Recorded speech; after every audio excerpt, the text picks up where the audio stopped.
Cambridge Ielts&pte by the University of Cambridge Local Examination Syndicate. Published by Cambridge University Press. This recording is copyright.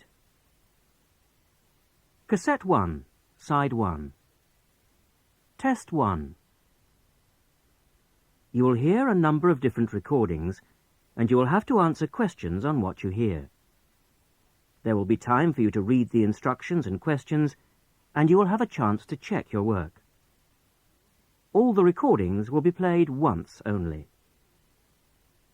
The test is in 4 sections. Write all your answers in the listening question booklet. At the end of the test, you will be given 10 minutes to transfer your answers to an answer sheet. Now turn to Section 1.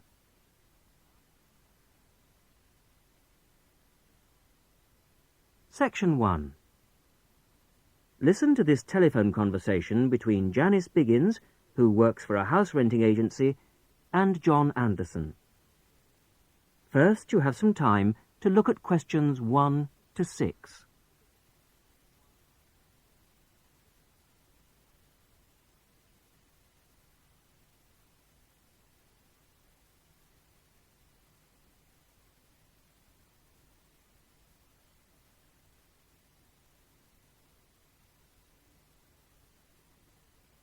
You will see that there is an example which has been done for you. On this occasion only, the conversation relating to this will be played first. Hello, Flagstone. Oh, hello. Is that Flagstone Properties? Yes, that's right. Flagstone here. How can I help you? Hello. I'm ringing just to make inquiries about renting a house. The name of the agent is Flagstone, so Flagstone has been written in the notes.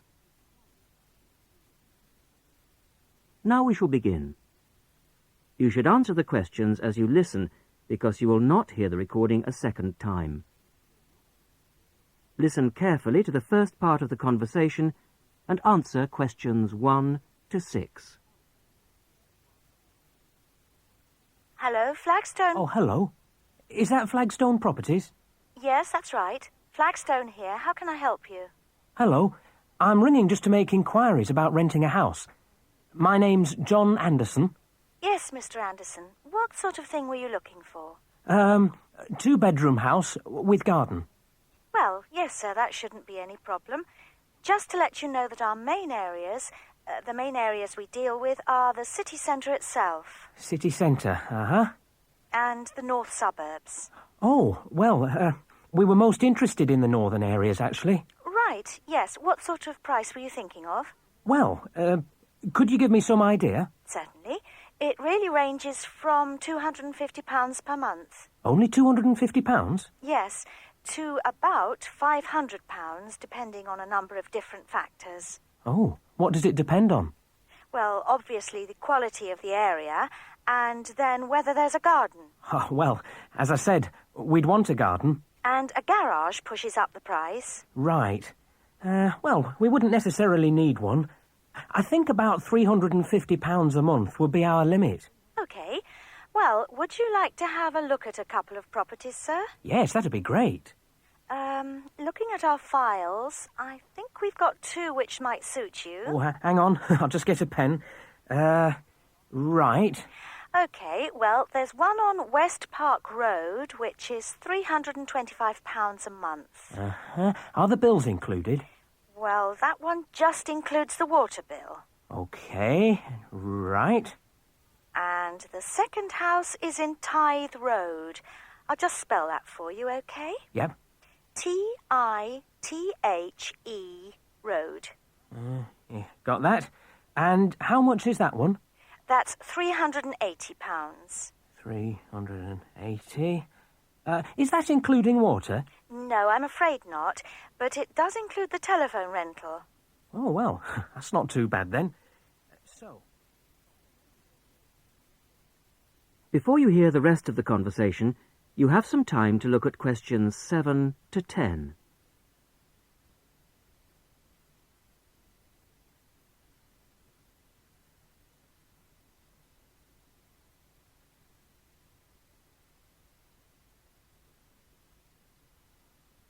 Now listen and answer questions 7 to 10. So when would you be available to see them? Well, I'll be in town next week, say Thursday. No, I'm sorry, we don't have any availability for Thursday. How about Wednesday afternoon? Okay. That's fine. Would 5 be okay? Yes, fine. 5 o'clock it is. Just come to the Flagstone offices. Oh, before I forget, what sort of things do I need to get done, to rent with you? Well, the most important thing is a letter from your bank. No problem. And then a reference letter from your employer. Yes, that's okay. Great. And then we would need you to give 2 weeks' notice of moving in. Right, 2 weeks' notice. And what about a deposit? That's 1 month's rent, whatever the amount is. Okay. 1 month. Is that it? No, sorry, one more. You will have to pay for the contract. Oh, yes, I'd forgotten about that. Okay, fine. So I'll start arranging those, and I'll see you next week. Yes. Thanks very much. Bye. Goodbye.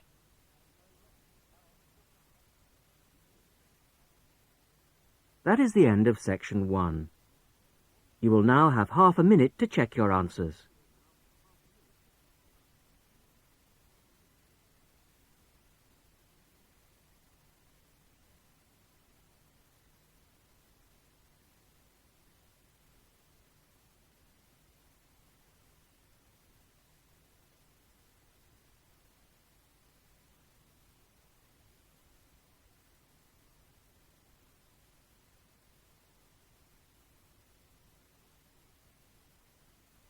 Now turn to section 2.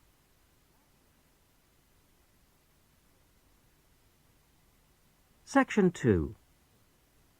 You are going to hear a conversation between 2 women about the health system in England. First, you have some time to look at questions 11 to 17.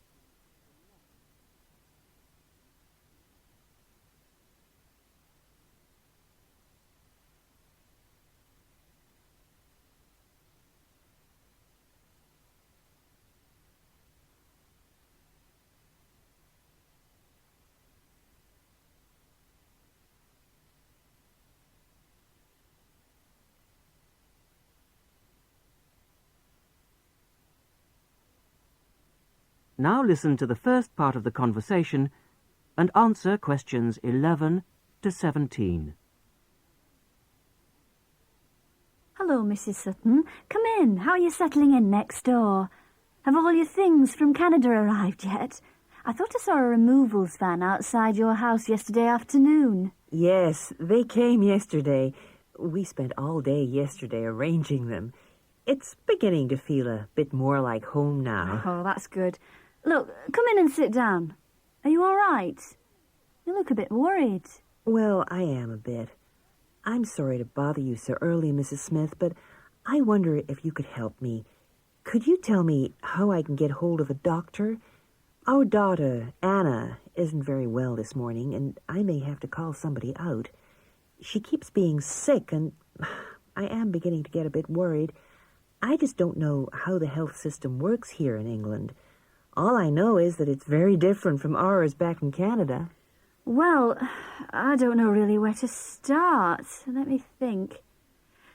Well, the first thing you have to do is find a family doctor. Mm-hmm. Sometimes we call them general practitioners as well. Right. And register with him or her. If you live here, you've got to be on a doctor's list. If you're not, things can be a bit difficult. Oh. Nobody will come out to you if you're not registered. Anyway, they work in things called practices. Uh-huh. Sort of small groups of family doctors all working together in the same buildings. Now, what you've got to do this morning is register with one of them. Ah. There are 2 practices near here, so we're quite well off for doctors in this part of Manchester. There's the Dean End Health Centre, about 10 minutes walk away. And there's another practice in South Hay. That's about 5 minutes away, going towards the town centre. Uh-huh. We're registered at the Dean End one, but they're both okay. There are about 6 doctors in our practice and 4 in the other.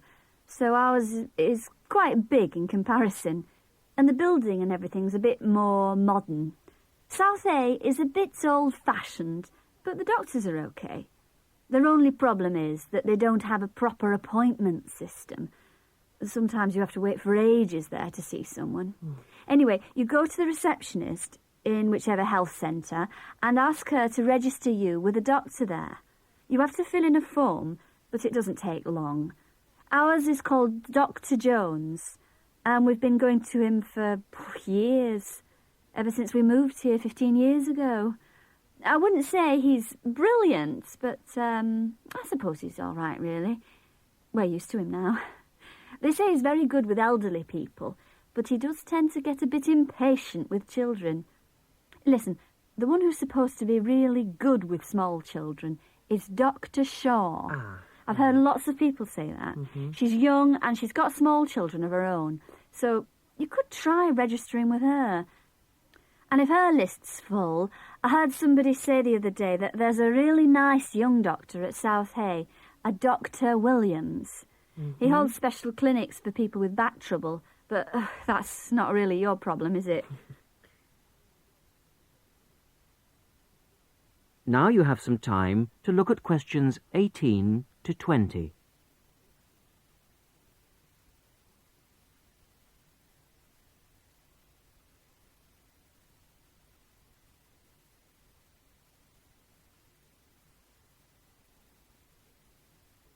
Now listen to the rest of the conversation and answer questions 18 to 20.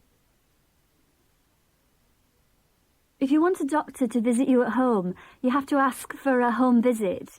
You're supposed to do that before 10:30 in the morning, but obviously if it's an emergency, you can phone at any time, night or day. It might not be your doctor that comes, though. It's quite often one of the other doctors in the practice. It doesn't really seem to make much difference. Right. Otherwise, you make an appointment to see your doctor at the health centre. You usually get seen the same day. Not always, of course, but usually, as I say. They hold surgeries between 9 and 11:30 every weekday, and from 4 to 6:30 Monday to Thursday. Saturdays are only for emergencies. I see. When the doctor sees you, he gives you a prescription. He writes what medication you need on it, and you take it to a chemist shop. There's one opposite the centre. If it's for a child under 16, you don't have to pay, so if it's for Anna, there's no problem. The same thing goes if you're unemployed or retired, or if you're pregnant. Just as well, because it's not cheap. You pay the same price for each item the doctor has prescribed. At the moment, it's something like £5 per item. So you pay for the medication, but the consultation with the doctor doesn't cost you anything. It's completely free as long as you're a resident here. You're going to be here for 3 years, aren't you? So, well, there shouldn't be any question of you paying anything to see the doctor. So that's one less problem to worry about. Look, Mrs. Sutton, if you want, I'll sit with your daughter for half an hour if you want to go down to the health centre to register. It's no trouble, really, don't worry. Are you sure you wouldn't mind? That would really help me a lot. I'll ask them if they can send someone round later to see Anna. I think I'll try the Dean End Centre. Good idea. Don't worry about Anna. Right. I'll be back as soon as I can.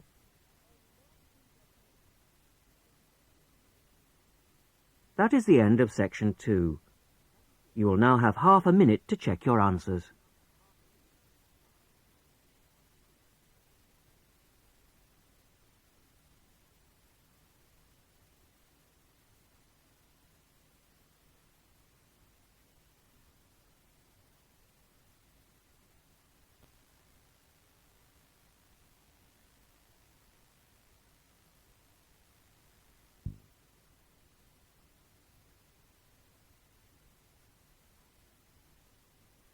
Now turn to section 3.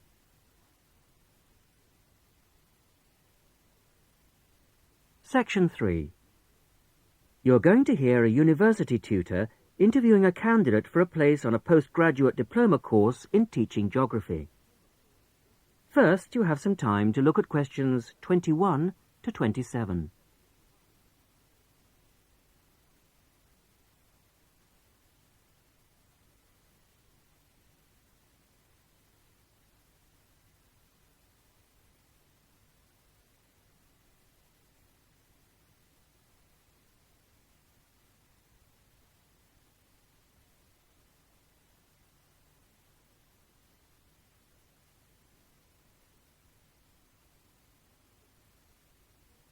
Now listen carefully to the first part of the interview and answer questions 21 to 27.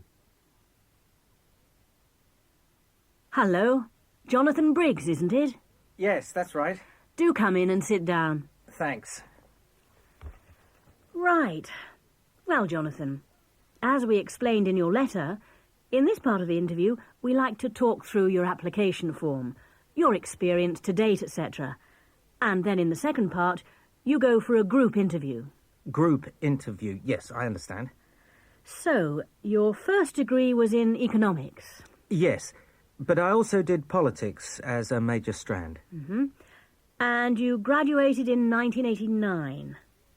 And I see you've been doing some teaching. Yes, I worked as a volunteer teacher in West Africa. I was there for almost 3 years in total, from 1990 to 1992. How interesting. What organisation was that with? It's not one of the major ones. It's called Teach South. Oh, right. Yes, I have heard of it. It operates in several African countries, doesn't it? And what kind of school was it? A rural cooperative. Oh, a rural cooperative. How interesting. And what did you teach? A variety of things in different years. I did, with forms 1 to 3, mainly geography, and some English with form 5. Then, in my final year, I took on some agricultural science with the top year. That's form 6. Right. Quite a variety, then. I also ran the school farm. How interesting. Before the interview continues, you have some time to look at questions 28 to 30.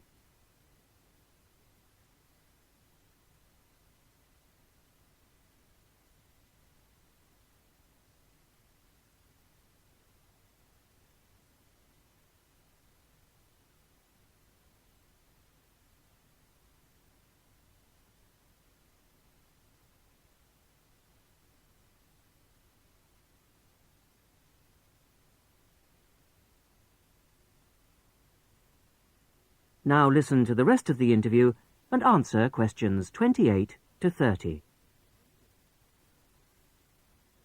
And how did you find the whole experience?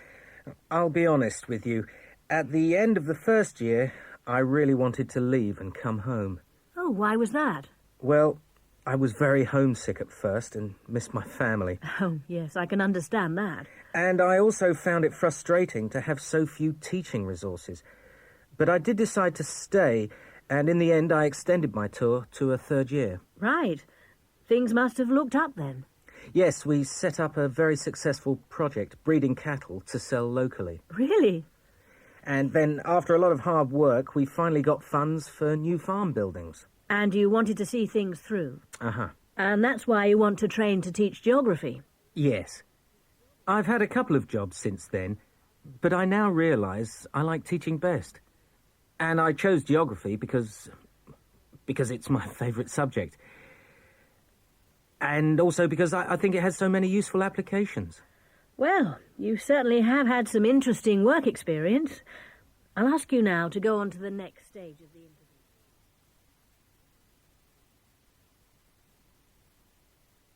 That is the end of section 3. You will now have half a minute to check your answers.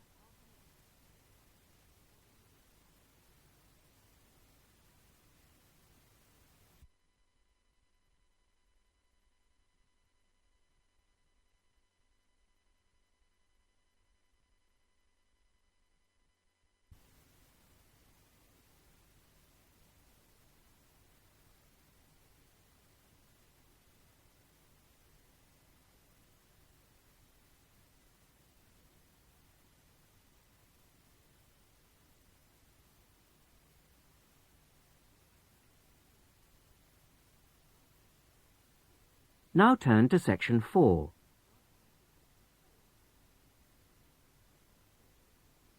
Section 4. You are going to hear a radio talk on back pain given by Dr. Paula Clayburgh of Liverpool's Wilton Clinic. First, you have some time to look at questions 30.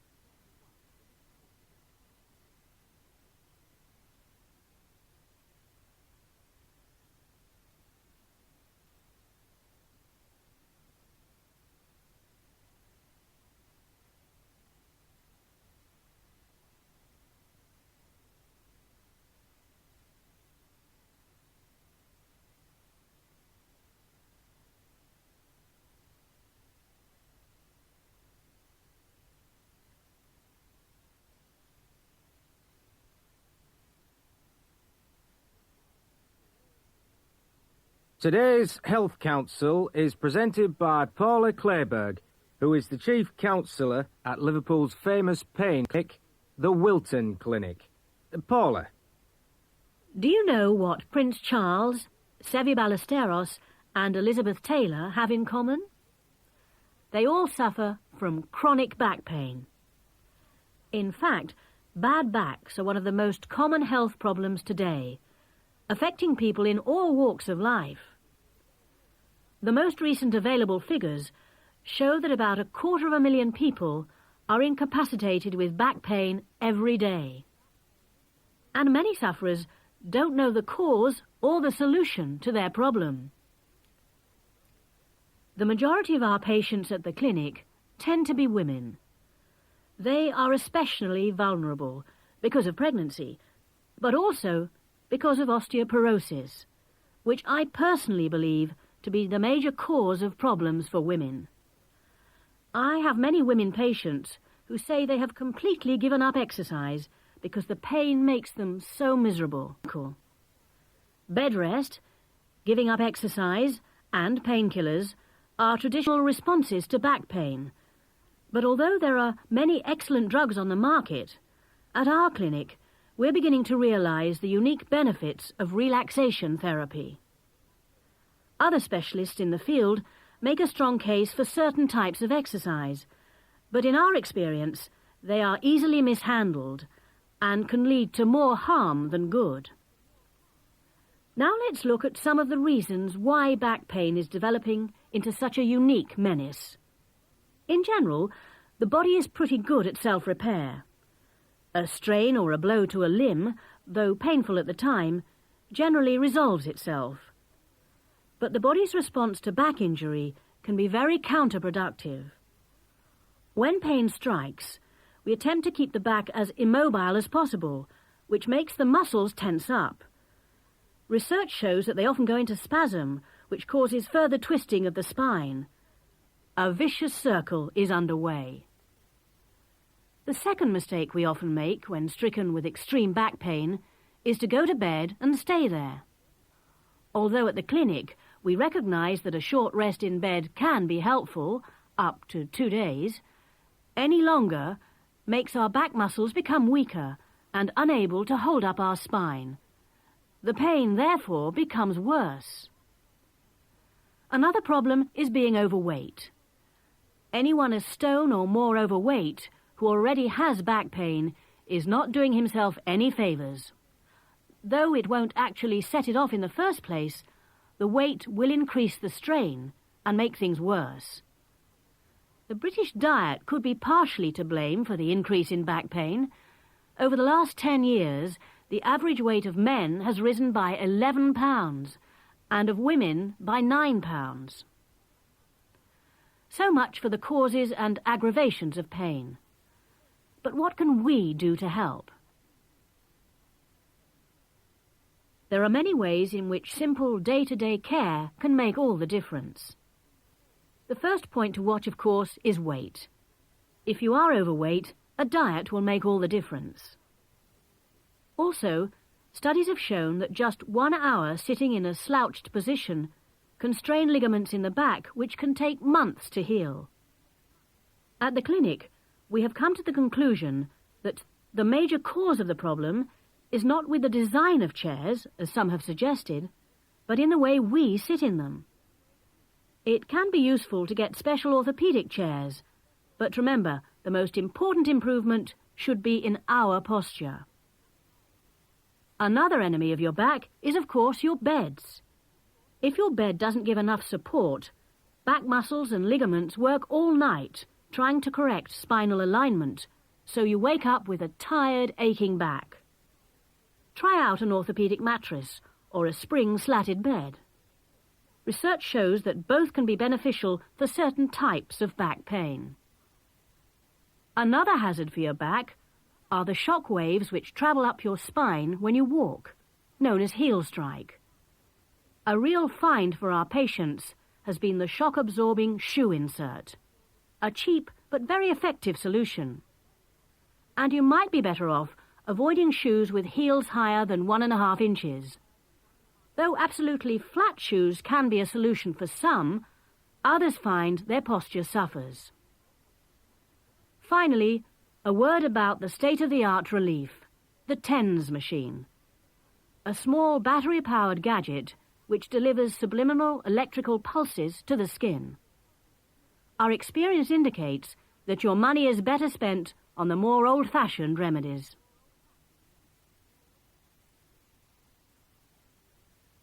That is the end of section 4. You will now have half a minute to check your answers.